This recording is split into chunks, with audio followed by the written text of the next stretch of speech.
তোমাদের সবাইকে স্বাগত জানিয়ে গীতা এলএলবির আজকের পর্বের রিভিউ আমি শুরু করছি।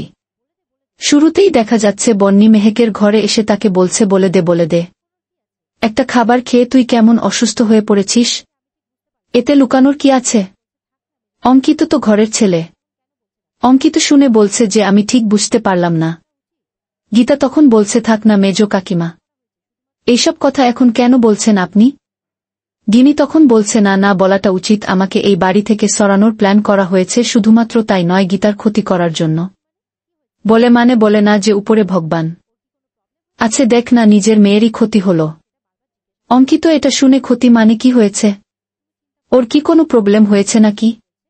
এই বলে মেহেককে কি হয়েছে সেটা বারবার জিজ্ঞাসা করতে থাকে।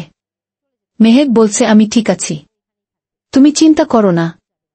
এরপর বন্নি অঙ্কিতকে বলছে তুমি যদি পারো এ বাড়ি থেকে ওকে নিয়ে চলে যেতে পারো। শুনে গীতা বলছে ও এখানেই থাকবে, এখান থেকে কোথাও যাবে না। এখান থেকে চলে গেলে তাতে বিপদ বাড়বে।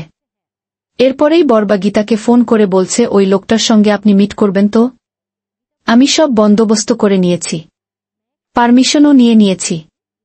গীতা জিজ্ঞাসা কর মানে? গীতা বলছে তোমাদের সবাইকে স্বাগত জানিয়ে গীতা এলএলবির আজকের পর্বের রিভিউ আমি শুরু করছি। শুরুতেই দেখা যাচ্ছে বন্নি মেহেকের ঘরে এসে তাকে বলছে বলে দে একটা খাবার খেয়ে তুই কেমন অসুস্থ হয়ে পড়েছিস। এতে লুকানোর কি আছে? অঙ্কিত তো ঘরের ছেলে। অঙ্কিত শুনে বলছে যে আমি ঠিক বুঝতে পারলাম না। গীতা তখন বলছে থাক না মেজো কাকিমা, এইসব কথা এখন কেন বলছেন আপনি? গিনি তখন বলছে না বলাটা উচিত, আমাকে এই বাড়ি থেকে সরানোর প্ল্যান করা হয়েছে, শুধুমাত্র তাই নয় গীতার ক্ষতি করার জন্য। বলে না যে উপরে ভগবান আছে, দেখ না নিজের মেয়েরই ক্ষতি হলো। অঙ্কিত এটা শুনে ক্ষতি মানে কি হয়েছে? ওর কি কোনো প্রবলেম হয়েছে নাকি? এই বলে মেহেককে কি হয়েছে সেটা বারবার জিজ্ঞাসা করতে থাকে। মেহেক বলছে আমি ঠিক আছি, তুমি চিন্তা করো না। এরপর বন্নি অঙ্কিতকে বলছে তুমি যদি পারো এ বাড়ি থেকে ওকে নিয়ে চলে যেতে পারো। শুনে গীতা বলছে ও এখানেই থাকবে, এখান থেকে কোথাও যাবে না। এখান থেকে চলে গেলে তাতে বিপদ বাড়বে। এরপরেই বরবা গীতাকে ফোন করে বলছে ওই লোকটার সঙ্গে আপনি মিট করবেন তো? আমি সব বন্দোবস্ত করে নিয়েছি, পারমিশনও নিয়ে নিয়েছি। গীতা জিজ্ঞাসা কর মানে? গীতা বলছে হ্যাঁ। তাহলে কবে যাব মিট করতে? বরবাবু জানায় আগামীকাল। গীতা বলছে ঠিক আছে, আগামীকালই যাব। মেহেক শুনে জিজ্ঞাসা করছে কোথায় যাচ্ছ তুমি গীতা বৌদি? গীতা তখন ব্যাপারটা চেপে গিয়ে বলছে কোথাও না, কিছু না। মেহেক বলছে তুমি আবার ওকালতি শুরু করো না। পাশ থেকে গিনি মেহেককে বলছে তুমি বিশ্রাম নাও, আর গীতাকে বলে আর এই যে তোমার যত্ন নেবার জন্য তোমার দিদি আছে। এই বলে গীতাকে নিয়ে চলে যায় বুনি। এরপরে অঙ্কিতকে বলতে থাকে। অঙ্কিত আবারও তাকে জিজ্ঞাসা করছে মেহেক কি হয়েছে? উত্তরে বন্নি বলছে কি হয়েছে সেটা তুমি মেহেকের কাছে জেনে নাও, আমি আর কি বল। অঙ্কিত তখন বারবার জিজ্ঞাসা করছে দেখো আমি কিন্তু তোমাকে নিয়ে খুব ওয়ারিড, প্লিজ বল কি হয়েছে। দেখো এরপর কিন্তু আমি তোমাকে এখানে রাখব না, আমি তোমাকে আমার সঙ্গে নিয়ে চলে যাব। মেহেক বলছে কিচ্ছু হয়নি আমার অঙ্কিত, আমি একদম ঠিক আছি। ওদিকে কৃপানের বাড়িতে কাব্যা হঠাৎ পদ্মকে আসতে দেখে জিজ্ঞাসা করছে কি চাই, এই বাড়িতে কেন এসেছ? পদ্ম তখন তাকে কোর্টের কিছু কাগজপত্র দেখিয়ে বলে এই হারানো মানে এই পেপারসগুলো বলছে যে আমার এই বাড়িতে থাকার সম্পূর্ণ অধিকার আছে। কাবিয়া তখন পদ অর্ডার মহামান্য আদালত আমাকে অনুমতি দিয়েছেন এই বাড়িতে বউ হিসেবে থাকতে পারি আমি, আমাকে কেউ আটকাতে পারবে না, কেউ না। এই বলে ভেতরে প্রবেশ করতে গেলে কুণালকান্তি বলছেন যে তার রাস্তা আটকে। বলছে আর কি তুমি ভেতরে যেতে পারবে না? পদ্ম তখন উনাকে সাবধান করে বলছে আপনি আমাকে আটকাতে পারেন না, কোর্টের অর্ডার না মানলে আপনার কিন্তু শাস্তি হতে পারে, সেটা আপনি ভালো করেই জানেন। তখন কুণালকান্তি বলছে মানে? কিরণকান্তি বলছে আর কি যে। এরপর পদ্ম সাহস দেখে তার উপরে চেঁচে উঠছে, বলছে পদ্ম এক মানে? পদ্ম তখন বলছে যে একদম চিৎকার করবেন না, বাড়ির পুত্রবধূর সঙ্গে ভালো করে ব্যবহার করুন। কিরণ গান্ধী তখন তার পুত্রবধূর কথা শুনে হাসছে আর বলছে কিসের পুত্রবধূ? কায়া বলছে গায়ে মানে না, আপনি মোড়ল এত কিছু হওয়ার পরও এই বাড়িতে চলে এসেছে, জানো তো কৃপান বাড়িতে নেই। পদ্ম বলছে আমি যখন চলে এসেছি কৃপনও চলে আসবে। কাবা বলছে কিভাবে আসবে জিজ্ঞাসা করছে পদ্ম। বলছে সেটা আমার দায়িত্ব, আমাকে আপনাকে বুঝতে হবে না, আমাকে বুঝে নিতে দিন, আমার ভালো সংসার চাই, বর চাই, ঘর চাই। এই বলে মেহেককে ফোন করে তখন কৃপানের মাও সেখানে চলে আসে। বলছে মেহেক দিদিমনি, মানে মেহেক দিদিমনি তুমি আমাকে একটু দয়া করবে, একটু করুণা করবে মানে। পদ্ম বলছে আর কি মেহেককে? মেহেক জিজ্ঞাসা করছে কি চাস তুই? পদ্ম বলছে যে আমার বরটাকে শেষবারের মতো ক্ষমা করে দেবে। দেখো আমি বড়বাবুর সাথে কথা বলে নিয়েছি, আমি উকিল দিদিমনির সঙ্গেও কথা বলে নিয়েছি, উকিল দিদিমনি আমাকে কোর্টের অর্ডার বের করে দিয়েছে, আমি নিয়েছি, আর সেটা নিয়ে আমি এই বাড়িতে এসেছি, এই বাড়িতে থাকবো, এখানে সংসার করতে চাই। তুমি এই বাড়িতে মানে তুমি আমাকে একটু দয়া করো না? দেখো উকিল দিদিমনি তোমাকে বলে দেবে কি কি করতে হবে, সবকিছু বলে দেবে তোমাকে, তুমি একটু দয়া করো, করুণা করলেই আমার সব স্বপ্ন পূরণ হয়ে যাবে। মেহেক বলছে তুই যা বলবি আমি তাই করব, আমি কখনো চাইনি যে তোর ঘরটা ভেঙে যাক। এরপর পদ্ম কাঁদতে কাঁদতে মেহেককে ধন্যবাদ জানাতে থাকে। এরপর পদ্ম বাড়ির সবার উদ্দেশ্যে বলছে শুনতে পেয়েছেন, আমি এই বাড়িতেই থাকব আর বউ হিসেবেই সংসার করব।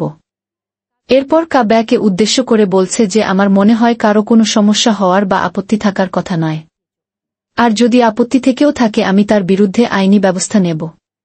কাব্যা তখন রেগে গিয়ে পদ্মের হাত ধরে বাইরে বের করতে চায়। পদ্ম তখন কাব্যাকে তার হাতটা ছেড়ে দিতে বলে, না হলে থানায় ফোন করবে, হুমকি দেয়া। আর এরপর কিরণকান্তি বাবুর সাথে সামনে গিয়ে বলে পুরো পরিবারটাকে এবার থানায় পাক খাইয়েই ছাড়ব আমি। কাব্যা তখন বলছে তোমার এত বড় আস্পর্ধা, তুমি কৃপানের মানে? তখন কৃপানের মা বলছে কাব্যাকে থাক, ওর সঙ্গে ঝগড়া করে কোনো লাভ নেই, ওর অধিকার নিয়ে এ বাড়িতে এই দরজায় এসে দাঁড়িয়েছে, এই বাড়ির দরজায়। এরপর পদ্মকে ভেতরে যেতে বলে কৃপানের বাবা তখন বলছে কি বলছো তুমি, ও ভেতরে চলে যাবে। কৃপানের মা তখন পদ্মকে আবারও বলছে যাও তুমি ভেতরে যাও। পদ্ম তখন ওনাকে বলছে কোনো মতলব করছেন না তো আমাকে এই বাড়ি থেকে তাড়ানোর? আমি কিন্তু এই বাড়িতেই থাকব, কোনো মতলব করবেন না। এরপরে গীতা পদ্মকে ফোন করে জিজ্ঞাসা করছে যে তার মানে সে বাড়িতে পৌঁছেছে কিনা, আর তার উপর কোনো রকম হামলা হচ্ছে কিনা, বা কেউ কোনো বিপদে ফেলার চেষ্টা করছে কিনা। পদ্ম তখন তাকে বলছে চিন্তা করো না, এই বলে ফোনটা রেখে দেয়। পদ্ম এরপর ঘরে চলে যায়। কাব্যা এরপরে গীতাকে ফোন করে বলছে গোদের উপর বিষ পোড়া, এই মেয়েটাকে এখানে কেন পাঠিয়েছ? গীতা বলছে কারণ ওটাই ওর জায়গা, ওটাই ওর আইনি অধিকার, ওটাই ওর বৈবাহিক অধিকার, তাই পাঠিয়েছি। কাব্যা বলে থাকতে দেব না এই মেয়েটাকে, আমরা এখানে থাকতে দেব না, কিছুতেই দেব না। গীতা বলছে তাই নাকি? কোর্টের অর্ডার নিয়েই ওই বাড়িতে ঢুকেছে, এই কথাটা বোধহয় বলেছে ও তোমাকে, তারপরও তুমি থাকতে দেবে না। কাবিয়ার পর তার মাকে বলছে ঢুকে পড়ল, এ মেয়েটা আবারও বাড়িতে ঢুকে পড়ল। তার মা বলছে ঢুকেছে ভালোই হয়েছে, দেখ ওই হয়তো কৃপানকে উদ্যোগ নিয়ে এই বাড়িতে ফিরিয়ে আনতে পারবে। কাব্যাকে বলছে তুই একদম এই ব্যাপারে কোনো কথা বলবি না, আর পদ্মই হয়তো তার ছেলেকে বাড়ি ফিরিয়ে আনবে এমনটা আশা করছে তার মা। ওদিকে মুখার্জি বাড়িতে গীতা স্নান থেকে বেরিয়ে তৈরি হচ্ছে, তখন স্বস্তিক সেখানে এসে তাকে সাহায্য করছে আর বলছে আমি থাকতে তুমি এসব কাজ করবে কেন? এটুকু করা তো উচিত আমার, তাই না? কিন্তু গিন্নি একটা কথা বলি, সাবধানে থেকো, তোমার যদি কিছু হয় না আমি কিন্তু মেনে নিতে পারবো না। এরপর স্বস্তিক গীতাকে কোলে তুলে নেয় আর বিছানায় বসিয়ে দিয়ে বলে আজ থেকে তোমার মাটিতে পা রাখা চলবে না, তোমাকে আমি এইভাবে লিফট করে নিয়ে ঘুরে বেড়াবো। গীতা বলছে আচ্ছা আমি কি একটা বাচ্চা মেয়ে? স্বস্তিক বলছে বাচ্চা নও, বাচ্চার মা হতে চলেছ, তাই আমি যেটা করব তোমাকে শুনতে হবে। সে সময় গিনি তাদের ঘরে ঢুকে পড়ে আর তাদের ভালোবাসা দেখে মনে মনে বলছে তুই সুখে আছিস বোন, খুব সুখে আছিস, বর বাচ্চা নিয়ে সুখে থাকবি তুই, তাই না? তা কি করে হবে? আমি তো এসব কিছুই পাইনি, তাই তোকেও আমি এসব পেতে দেব না। এরপরে দরজায় একটা আওয়াজ করে বসে আর গিনি চলে যাওয়ার ভান করলে গীতা তাকে বলছে ভেতরে নিয়ে আয়, ভেতরে আয়। যাচ্ছিস কেন? গিনি বলছে না না, আমি এটাই বলতে এসেছিলাম যে তুই কি খেতে যাবি না? এই ঘরেই তোর খাবার পাঠিয়ে দেব। গীতা তখন বলে খাবে? স্বস্তিক বলছে খাবারটা এখানেই দিয়ে যাও আমার বুকে, আজকে আমি নিজের হাতে খাইয়ে দেব। গীতা বলছে কি হচ্ছে বলুন তো, এটা কি রকম পাগলামি? স্বস্তিক তখন বলছে আজকে তুমি ঘরে চুপচাপ বসে থাকবে আর আমি খাইয়ে দেব। বলছে এই 9টা মাছ তোমার বাচ্চার জন্য আর আজকের এই একটা দুপুর আমার জন্য। এটা শুনে গিনি চলে যায়। গীতা বলছে এবার স্বস্তিককে দিদি কি ভাবলো বলুন তো, আপনি একটা জাতা। স্বস্তিক বলছে দিদি কি ভাবলো সেটা ইম্পর্টেন্ট নয়, আমি তোমার দিদির মুখটা দেখলাম, তুমি যে খুশিতে আছো, আনন্দে আছো, দিদি কিন্তু একদম খুশি নয়। গীতা বলছে কি জাতা বলছেন আপনি? স্বস্তিক বল জাতা নয়, সত্যি বলছি, ফ্যাক্ট বলছি, তোমার দিদি মোটেই খুশি নয়। এরপর ডক্টরের চেম্বার থেকে ফোন এলে গীতা বলছে বিকেল 4টায় তাদের অ্যাপয়েন্টমেন্ট আছে। দরজার বাইরে থেকে গিরি তখন মনে মনে বলছে ফোনটা কোত্থেকে এসেছে তুই ভাবতেও পারবি না সে আমার লোক না অধরা সিনহার লোক ফোনটা কে করেছে তুই বাইরে বেরোবি আর তোর বাচ্চাটা এই বলে মানে বাচ্চাটা এই বলে আর কি মনে মনে তখন গীতাকে সরি বলতে থাকে মানে কিছু একটা প্ল্যান করেছে এদিক মানে বাইতে তো কিছু করতে পারছে না এবার চেষ্টা করছে বাড়ির বাইরে যদি কোনো ক্ষতি করা যায় এটাই প্ল্যান আর কি এরপর দেখা যাচ্ছে স্বস্তিক গীতাকে গাড়ি করে ডক্টরের চেম্বারে নিয়ে যাচ্ছে সেখানে মাঝ রাস্তায় কিছু গুন্ডা তাদের পথ আটকে তাদের গাড়িতে অটাক করে দেয়া স্বস্তিক বেরিয়ে তাদের ধমক দিতে